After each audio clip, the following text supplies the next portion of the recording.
Les protocoles de vaccination contre le Covid-19 des malades atteints du cancer a été dévoilé cette semaine. Nous allons faire le point avec le professeur Jean-Yves Blais, président du Unicancer.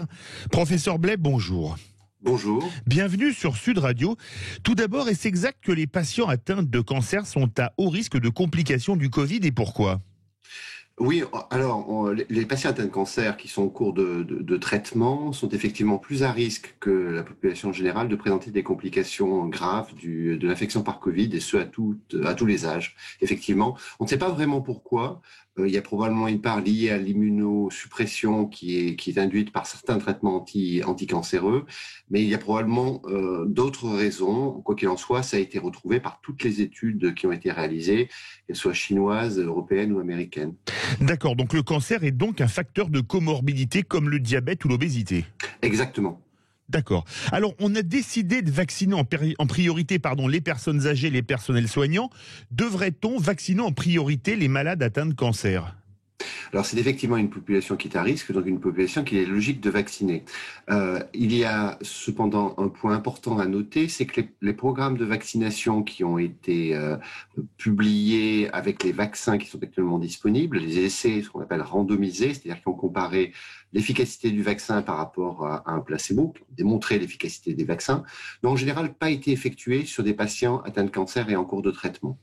Alors, il y a plein de raisons pour ça. Le point important que ça indique, c'est qu'il faut être particulièrement attentif à ces patients et les vacciner, mais vérifier l'efficacité des vaccins et suivre ces patients.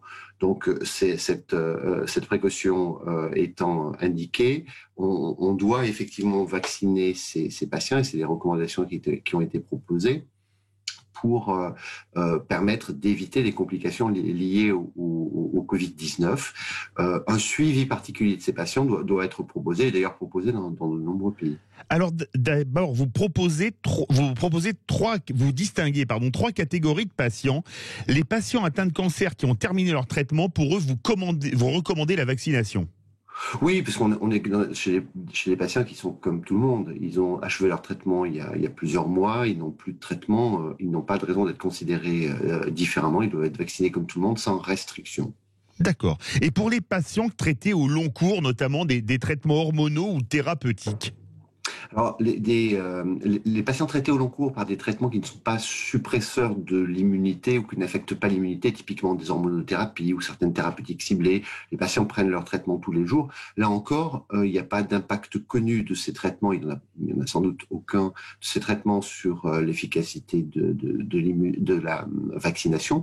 Et donc, il faut proposer à ces patients comme aux autres, avec les mêmes critères, une vaccination selon les programmes qui sont recommandés au niveau national.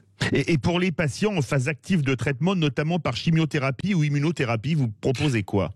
Alors, ce sont ces patients qui sont peut-être plus à risque, en tout cas en jugé par les publications qu'il y a eu sur ce thème. Et donc, ces patients en cours de chimiothérapie, d'immunothérapie et en cours de traitement doivent se voir proposer la vaccination selon des schémas qui vont être à étudier, à préciser par les praticiens qui les prennent en charge, parce que c'est évident que dans la période de traitement, il y a des moments où il va falloir probablement davantage proposer la vaccination, parce que les patients, par exemple, sont à distance de leur traitement et n'ont pas d'impact sur leur système immunitaire immédiat.